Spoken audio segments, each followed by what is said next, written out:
Salut à vous les juristes, c'est Matt DEH et bienvenue sur Vulgadroit. Aujourd'hui c'est une vidéo très spéciale sur la chaîne. Je vous propose de vous plonger dans le droit du royaume de Tubonia. Alors pour commencer, le royaume de Tubonia est un état fédéral dans lequel se regroupent les cités des Tuboniens. Bref, c'est comme les États-Unis sans un troll de niveau 6 à sa tête. Si c'est pas chouette ça. Je te le fais pas dire en tox.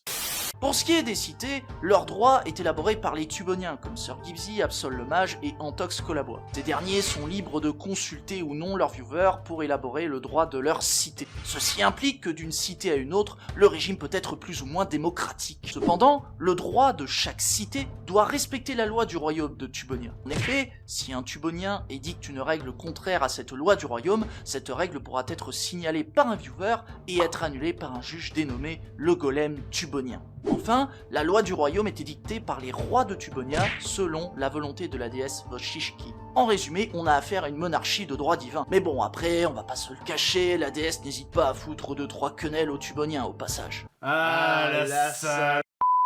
Après, je dois vous parler de certains troubles que connaît le royaume de Tubonia. Je ne vais pas parler des trolls, haters qui troublent plus ou moins l'ordre public dans Tubonia, ces êtres qui portent atteinte à la sécurité et à la tranquillité de tous. Je vais vous parler d'autre chose, car si les Tuboniens construisent leurs cités en s'inspirant des cités voisines, certains Tuboniens ont accaparé le savoir et les œuvres des autres Tuboniens. Face à l'inaction des rois de Tubonia, la déesse Voshishki s'allia à une autre divinité pour intervenir. Se prénommant Iyu, cette divinité imposa le commandement 13 au royaume de Tubonia. Grâce à ce commandement, le savoir et les œuvres de chaque Tubonien seront protégés, et toute appropriation illicite du savoir et des œuvres sera sanctionnée par le golem tubonien. Quoi? Qu'est-ce qu'il y a? T'es pas content? Ben disons que ça règle pas le problème, puisque le golem tubonien a ses limites pour identifier le vol de savoir et d'œuvres des Tuboniens. Enfin, certains Tuboniens achètent le savoir d'autres Tuboniens pour en tirer profit, alors que ce savoir était mis gratuitement à la disposition de tous. Du coup, le commandement 13 signe-t-il la fin de Tubonia,